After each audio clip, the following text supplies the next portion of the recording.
Hi friends, welcome to our channel. This is Padmavathi. జనరల్గా present ఉన్న జనరేషన్లో ప్రతి ఒక్కరిలోనూ, చిన్నవాళ్ళ నుంచి పెద్దవాళ్ళ వరకు మొదలు పెడితే ప్రతి ఒక్కరిలోనూ బ్యాక్ పెయిన్ అనేది చాలా కామన్ అనేది అయిపోయింది.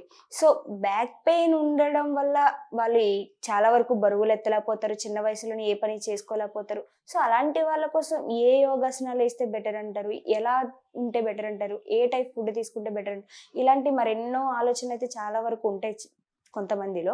సో అలాంటి వాళ్ళ కోసం ఈ విషయం గురించి డీటెయిల్డ్గా తెలుసుకునే ప్రయత్నం చేసేద్దాం. సో దీనికి సంబంధించింది మనకు వివరించడానికి ప్రముఖ యోగా మాస్టర్ గౌతమ్ గారు ఉన్నారు. 15 years ఎక్స్పీరియన్స్. ఆయనతో మాట్లాడి తెలుసుకుందాం. నమస్తే సార్. నమస్తే అండి. సార్, బ్యాక్ పెయిన్ అనేది మెన్స్లో కావచ్చు, ఉమెన్స్లో కావచ్చు, చిన్నవాళ్ళలో కావచ్చు, పెద్దవాళ్ళలో కావచ్చు. లైక్ చిన్నపిల్లల్లో ప్రజెంట్ ఉన్న జనరేషన్లో చూసుకుంటే పెద్ద పెద్ద బ్యాగ్స్ మోసి, పుస్తకాలు మోసి సగం వాళ్ళకి బ్యాక్ పెయిన్స్ వస్తున్నాయి. లైక్ పెద్దవాళ్ళకి కూడా చూసుకోవచ్చు. సో బ్యాక్ పెయిన్ అనేది చాలా కామన్ అని అయితే అయిపోయింది ప్రజెంట్. సో ఇలాంటి వాళ్ళు ఏ యోగాసనాలు యూస్ చేయడం వల్ల, లైక్ ఏమేం చేయడం వల్ల అది తగ్గచ్చు అంటారు? అసలు తగ్గుతుంది అంటారా యోగాలతో కూడా? తప్పకుండా తగ్గుతుంది. సో అయితే తెలుసుకోవాల్సిన విషయం ఏంటంటే, మన స్పైనల్ కార్డ్ అనేది మన హెల్త్ మీద మేజర్గా ప్రభావం చూపిస్తుంది. చూసుకోండి, ఇక్కడ పైన ఇక్కడ స్టార్ట్ అవుతుంది కదా, ఈ స్పైన్ నుంచి ఇక్కడ ఎండింగ్ వరకు. సో ముందు ఉన్న ఆర్గాన్స్ అన్ని కూడా విజరల్ ఆర్గాన్స్ కదా. సో కంప్లీట్ గా స్పైన్. సో ఇది కింది భాగాలతోని పై భాగాలతోని కనెక్ట్ అయ్యింది. మెయిన్ గా మన స్పైన్ అనేది బ్రెయిన్ కి లింక్ అయ్యింది. So according to our Ayurveda శాస్త్రం కావచ్చు, యోగ శాస్త్రం కావచ్చు, ఇంకా మన ప్రాచీన శాస్త్రాలు అన్ని కూడా చెప్పేది ఏంటంటే, తెల్ల వెంట్రుకలు రావడం వల్లనో లేకపోతే ఒక నంబర్ వల్లనో వయసు నిర్ధారించడం జరగదు.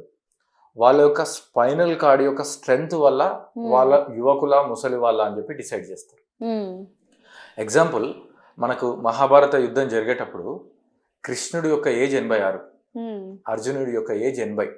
మీరే చెప్పండి, ప్రస్తుతం జస్ట్ దృష్టిలో పెట్టుకొని ఒక 80 సంవత్సరాల వ్యక్తులు ఇప్పుడు యుద్ధం చేస్తారా? ఇప్పుడంటే అన్ని అణుబాంబులకు సంబంధించిన యుద్ధాలు, స్మార్ట్ యుద్ధాలు, కొంచెం ఫిజికల్గా ఎఫర్ట్స్ తగ్గిపోయి. ఒకప్పుడు కంప్లీట్గా మ్యాన్ చేయాల్సిందే యుద్ధం. కత్తి పట్టుకున్నా, లేకపోతే పశువులను పట్టుకున్నా, లేదన్నా జంతువులతోనైనా, లేకపోతే గుర్రాలతోనైనా, మ్యాన్కి అంటే ఎంత ఫిజికల్గా ఫిట్ ఉంటే అతను ఎలిజిబిలిటీ సాధిస్తాడు, లైక్ ఆర్మీ లాగా, అంతే కదా. సో మరి అప్పుడు వాళ్ళ శరీరం అనేది అంత స్ట్రాంగ్గా ఉండేది ఏంటంటే, వాళ్ళు వెన్నెపూస ఆరోగ్యంగా ఉంచుకునేవాళ్ళు. ఓకే, ఇప్పుడు అడిగారు, వయసుతో సంబంధం లేకుండా భూమి మీద ఉన్న, అంటే భూమి మీద దాదాపు 950 కోట్ల జనాభా ఉంది. సో ప్రతి ఒక్కరి లైఫ్లో ఈ వెన్ను నొప్పి అనేది ఒక భాగం అయిపోయింది. అంటే 24 గంటలు క్రానిక్గా మనం అనుభవించకపోవచ్చు, కానీ ఏదో ఒక సందర్భంలో మనం వెన్ను నొప్పి అనేది మనం చూసుంటాం. మరి వాళ్ళు ఎందుకు వెన్ను నొప్పి వస్తుంది? మరి ఇందాక అన్నారు పిల్లలకి బ్యాగులు అని చెప్పి అన్నారు కదా. సో పిల్లలకి ఆ టైంలో చిన్నప్పుడు బ్యాక్ పెయిన్ రాకపోవచ్చు, కాకపోతే బ్యాక్ పెయిన్ రావడానికి వాళ్ళకి శంకుస్థాపన జరుగుతుంది, ఒక బీజం పడుతుంది. ఎందుకు అంటే, మీరు బ్యాగ్ వేసుకొని బ్యాక్ స్ట్రైట్ గా ఉంచలేరు, బెండ్ అయిపోతారు. ఓకేనా? అదే ఎంప్లాయీస్లో అనుకోండి, వాళ్ళు బెండ్ అయిపోతున్నారు కంప్యూటర్ చేసేటప్పుడు. డ్రైవర్స్ అనుకోండి, ఎలా డ్రైవ్ చేస్తారు? ఇలా డ్రైవ్ చేసేస్తున్నారు. ఈవెన్ పెయింట్ వేసే వాళ్ళు కావచ్చు, ఆపరేషన్ చేసే డాక్టర్స్ కావచ్చు, ఏ ఫీల్డ్లో అయినా సరే స్పైన్ని మనము బెండ్ చేసేస్తున్నాం. సరే, మన అవసరానికి ఆ పని పూర్తి మనం స్పైన్ని బెండ్ చేసుకున్నాం. ఎందుకంటే కొన్ని అవసరాలు ముందుకు బెండ్ అవ్వాల్సి వస్తుంది, వెనక్కి బెండ్ అవ్వాల్సి వస్తుంది, చేస్తున్నాం. 24 గంటలు ఈవెన్ టీవీ చూసేటప్పుడు, లేదంటే ఇంకా అన్నం తినేటప్పుడు, ఎలాంటి పరిస్థితుల్లోనైనా స్పైన్ని బెండ్ చేస్తున్నాం. ఒకవేళ స్పైన్ బెండ్ చేస్తే ఏమవుతుంది? స్పైన్ని బెండ్ చేయడం వల్ల, అంటే ఎలా ఉందో అలా లేకుండా స్పైన్ని బెండ్ చేయడం వల్ల మనకు ఈ హెడ్ అనేది ఒక యాంటీనా లాగా ఫీల్ అవ్వండి. యాంటీనాకి ప్రాపర్ సిగ్నల్ రావాలంటే దాని డైమెన్షన్ పర్ఫెక్ట్గా ఉండాలి. ఎప్పుడైతే దీని డైమెన్షన్ పర్ఫెక్ట్గా లేదో, అంటే ఈ ఎనర్జీ సప్లై అనేది కరెక్ట్ అందట్లేదో, ఒకవేళ యాంటీనా కరెక్ట్ లేకపోతే ఏమవుతుంది? క్రికెట్ చూడగలుగుతారా? లేదంటే ఆ చుక్కలు రావడం, లేదంటే మధ్యలో బ్లర్ రావడం, సౌండ్ సరిగ్గా రాకపోవడం. చిన్నప్పుడు మనం దూరదర్శన్ కాలంలో మనం గమనించే ఉన్నాం కదా. సో శాటిలైట్ కరెక్ట్గా పనిచేయాలంటే సిగ్నల్ ఎలా అయితే ఇంపార్టెంటో, మన శరీరంలో బ్రెయిన్ సరిగ్గా పనిచేయాలంటే స్పైనల్ కార్డ్ స్ట్రైట్గా ఉండడం ఎసెన్షియల్. అయితే మీరు వాలంటరీగా నేను స్పైన్ స్ట్రైట్గా ఉంచుదామంటే కొద్ది కాలం, అంటే కొన్ని నిమిషాలు, లేదంటే ఒక హాఫ్ అన్ అవర్ 20 minutes ఉంచగలరు, కానీ న్యాచురల్గా 24 hours ఉండగలుగుతారా? సో 24 hours మీ స్పైన్ హెల్దీగా ఉండాలి అంటే యోగాలో స్పైన్ కి సంబంధించిన ఎసెన్షియల్ స్ట్రెచెస్ అనేవి జరగాలి. అంటే మీ స్పైన్ ని ఏటవాలుగా స్ట్రెచ్ చేయడం, ముందుకు వెనక్కి బెండ్ చేయడం, లేదంటే సైడ్స్ కి బెండ్ చేయడం, లేదంటే ట్విస్ట్ చేయడం, ఈ అన్ని అంటే స్పైన్ కి ఎలాస్టిసిటీ కూడా ఉంది కదా, ఆ ఎలాస్టిసిటీ హెల్త్ ని పర్ఫెక్ట్ గా ఉంచాలి అంటే దానికి అవసరం ఉన్న అన్ని ఎసెన్షియల్స్ ప్రాక్టీస్ చేసుకోవాలి. ఒకవేళ క్రానిక్ బ్యాక్ పెయిన్ అనుకోండి, కొంతమంది సయాటికా ప్రాబ్లం అంటారు, కొంతమంది డిస్క్ ప్రొలాప్స్ అంటారు, డిస్క్ బల్జ్ అంటారు, లేదంటే క్రానిక్ స్పైనల్ పెయిన్ అంటారు. ఈ ప్రాబ్లమ్స్ ఉన్న వాళ్ళకి మనుషుల్ని బట్టి వాళ్ళ అవసరాలని బట్టి ప్రత్యేకమైన ప్రాక్టీసెస్ చేసుకోవచ్చు. లైక్ భుజంగాసన రిలేటెడ్ సీక్వెన్స్ అనుకోవచ్చు, లేదంటే వాళ్ళకి శలభాసన రిలేటెడ్ సీక్వెన్స్ కావచ్చు, మర్కటాసన రిలేటెడ్ సీక్వెన్స్ కావచ్చు, నిరాలంబాసన సీక్వెన్స్ కావచ్చు.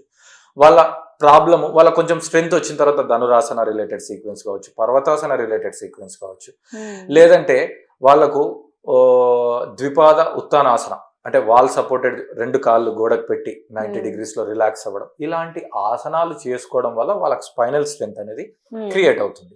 ఒకసారి స్పైనల్ స్ట్రెంగ్త్ క్రియేట్ అయిన తర్వాత మనం ముందుకు వెళ్ళొచ్చు. దీనికి ఎలాంటి లిమిటేషన్స్ లేదు. కొంతమంది అంటారు నేను స్పైన్ బ్యాక్ పెయిన్ ఉంది, బరువులు ఎత్తొచ్చా లేదా, లేదంటే మెట్లు ఎక్కొద్దేమో బ్యాక్ పెయిన్ ఉంది, లేదంటే ట్రెక్కింగ్ చేయొద్దేమో, కొండలు గుట్టలు ఎక్కొద్దేమో, లేదంటే అసలు యోగా స్టూడెంట్స్ రెగ్యులర్ గా ఉన్న వాళ్ళకి డౌట్ ఏంటంటే బ్యాక్ పెయిన్ వస్తే ఫార్వర్డ్ బెండింగ్ చేయొద్దా. 100% ఫార్వర్డ్ బెండింగ్ చేసుకోవచ్చు. అయితే కొన్ని లిమిటేషన్స్, కాళ్ళు దగ్గర పెట్టిన బ్యాక్ బెండింగ్ కాకుండా కాళ్ళు కొంచెం దూరం పెట్టి చేసుకోవాలి. సో మనుషులకి తగ్గట్టు మన మోడిఫికేషన్స్ ని యాడ్ చేస్తూ అద్భుతమైన యోగా సాధనలు అంటే ఆసనాల రూపంలో కావచ్చు, ఎసెన్షియల్ స్పైనల్ ఎక్స్టెన్షన్ బ్రీతింగ్ అని ఉంటుంది. అంటే మన deep breathing, slow breath out ద్వారా మన స్పైన్ అనేది ప్రాపర్ గా హెల్తీగా అవుతున్నా అన్నట్టు మైండ్ఫుల్ గా ప్రాక్టీస్ చేస్తూ స్ట్రెచెస్ ఉంటాయి. సో ఇంకా బాడీని స్ట్రెచ్ చేసే బ్రీతింగ్ ఉంటుంది. అంటే చెస్ట్ ఎక్స్పాన్షన్ బ్రీతింగ్ కానీ, లేదంటే స్పైనల్ ఎక్స్పాన్షన్ బ్రీతింగ్స్ కానీ. సో చాలా ప్రాక్టీసెస్ ఉంటాయి. యోగా అనేది ultimate solution for any Chronicle back problems. But compulsory expert guidance లో చేస్తే వాళ్ళకు విత్ ఇన్ 3 to 4 weeks లోనే కంప్లీట్ నార్మల్ బ్యాక్ పెయిన్ లేనటువంటి ఒక హెల్తీ పర్సన్ గా వాళ్ళని వాళ్ళు చూసుకుంటారు. సో ఇప్పుడు మీరైతే బ్యాక్ పెయిన్ తగ్గించుకోవడం కోసం ఏ యోగాసనాలు చేయొచ్చు చెప్పారు కాబట్టి, సో అవి ఫోన్ లోనే చూస్తూ చేసుకోవచ్చు అంటారా, లేకపోతే ప్రాపర్ గైడెన్స్ ఉన్న మాస్టర్స్ దగ్గర నేర్చుకోవాలి అని అంటారా? సో యాక్చువల్గా మనం అంటాం గురువు లేని విద్య గుడ్డి విద్య అంటారు.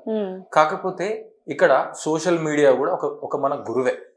గూగుల్ తల్లి అంటాం కదా, అట్లనే యూట్యూబ్ తండ్రి అనుకుందాం, ఏం పర్వాలేదు. కాకపోతే ఇక్కడ ఒక ప్రాక్టీషనర్ గుర్తుంచుకోవాల్సిన విషయం ఏంటంటే ఏ ప్రాక్టీస్ కైనా ప్రీ అండ్ పోస్ట్ ప్రాక్టీసెస్ ఉంటాయి. ఇప్పుడు డైరెక్ట్ మేము ఏదో ఇక్కడ చెప్పాం కదా అని డైరెక్ట్ చేస్తే అది పనిచేయదు. ఆ ప్రాక్టీస్ చేయడానికి ఏది అవసరం, దాని తర్వాత ప్రాక్టీస్ చేసిన తర్వాత మనకు రిలాక్సేషన్ అంటే కౌంటర్ పోజెస్ కావాలి కదా, రిలాక్సేషన్ అవసరం. ఆ 2 విషయాలు తెలిసే వాళ్ళు ఓన్గా చేసుకోవచ్చు.